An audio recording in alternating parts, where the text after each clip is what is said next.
Hi friends, good morning. Please look at the next problem in time and work. Friends, problem is given in the description box. See friends, y can do a work in 2 by 3 time that x takes. Friends, say x takes 12 days to complete a work. X takes 12 days to complete a work. Then y takes 2 by 3 of the time that x takes.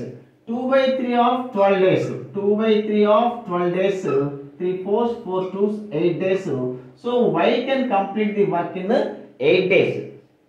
Friends, z takes 3/4 of the time that y takes. 3/4 of the time that y takes. 4 twos, 2 threes, 6 days. So friends, now x takes 12 days to complete the work, y 8 days, z 6 days. Friends, now say the total work. Now say the total work. LCM of 12, 8 and 6, 24 units. Say total work 24 units. Friends, total work 24 units. X can complete the work in 12 days. That means X can do 12 twos 24.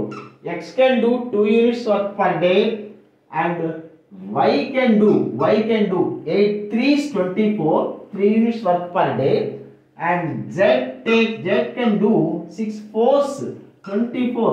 So Z can do 4 units of work per day. So friends, out of total work of 2 plus 3 plus 4 9 units, Y does 3 units. So our question is, what part of the work done by Y? 3 by 2 plus 3 plus 4 9, 3 by 9.